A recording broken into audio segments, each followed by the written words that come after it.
Bismillahirrahmanirrahim. Assalamualaikum warahmatullahi wabarakatuh. Waalaikumsalam warahmatullahi wabarakatuh. Perkenalkan, nama saya Tama Benu, Prodi Ekonomi Syariah. Di sini saya akan mempresentasikan hasil makalah saya, yaitu tentang filsafat pasar.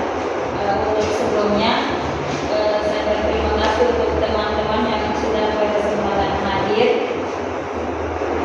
Baik, di sini saya langsung saja. Jadi, pengertian pasar yaitu tempat bertemunya antara penjual dan pembeli untuk melakukan transaksi barang atau jasa. Jadi, pasar itu merupakan sebuah mekanisme agar pertukaran barang dan jasa yang adanya telah berlangsung sejak awal peradaban manusia.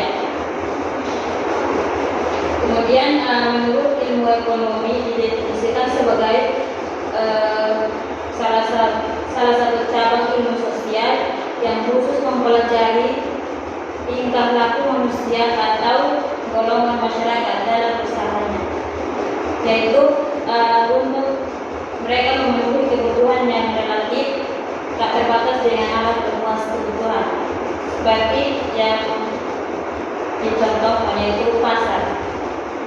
Selanjutnya yaitu konsep dasar pasar.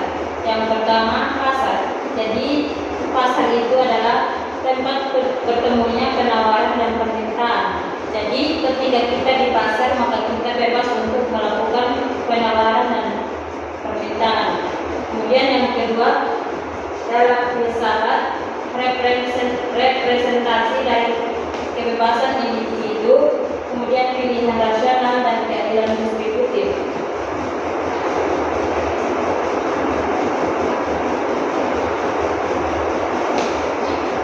Jadi representasi dari kebebasan individu itu contohnya seperti kita bebas dalam melaksanakan hal jual beli, selagi itu kita tidak melanggar hak orang lain untuk menjual dan membeli. Kemudian pilihan rasional. Jadi pilihan rasional itu tergantung kita juga, tergantung dari kita yang penjual atau pembeli. Untuk contohnya seperti kita menentukan harga dalam pasar. Kemudian keadilan distributif. Jadi keadilan distributif di sini yaitu kita dalam membagi hasil. Jadi antara penjual dan pembeli itu harus adil dalam membagi hasil. Kemudian yang ketiga yaitu pasar bukan netral secara normal, ada nilai yang melekat di dalamnya. Jadi di dalam pasar itu bebas bukan berarti kita hanya ke sana untuk menawar barang atau menjual dan membeli, tapi di situ ada nilai yang melekat di dalamnya. Contohnya seperti kita harus mengikuti peraturan-peraturan pasar. Kemudian filsuf klasik tentang pasar.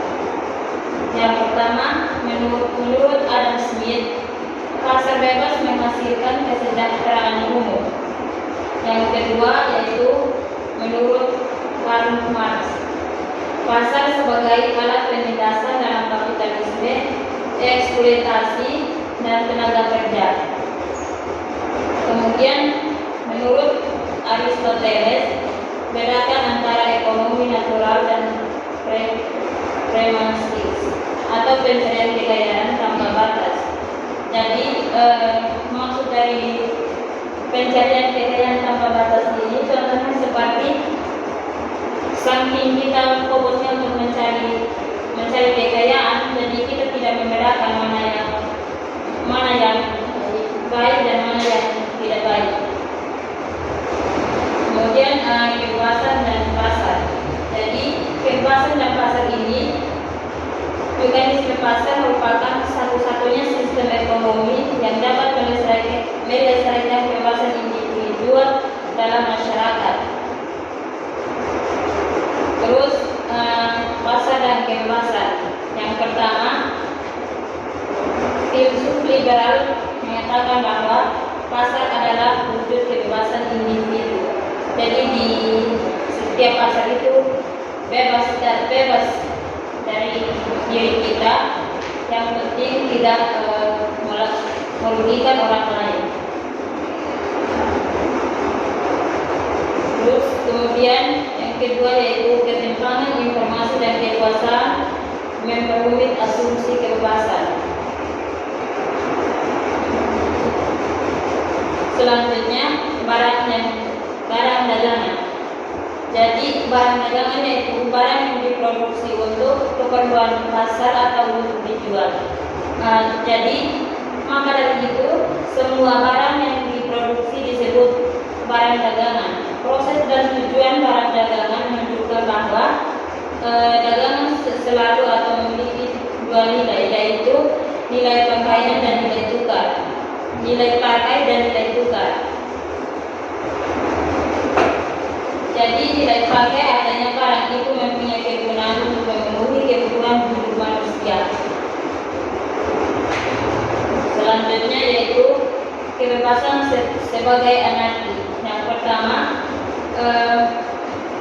kebebasan sebagai anarki. Konsep anarki di sini tidak sesuai berkonotasi negatif dalam ekonomi pasar.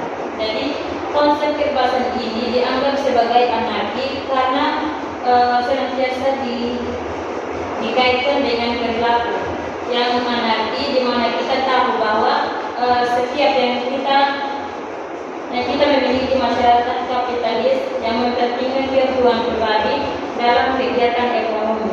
Yang kedua yaitu konsep anarki.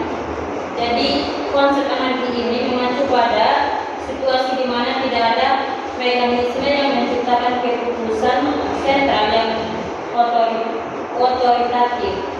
Bila dalam sistem monarki, oligarki dan oligarki atau keputusan itu bersifat sentral. Kemudian studi kasus dalam filsafat pasar. Yang pertama contohnya seperti pasar karbon,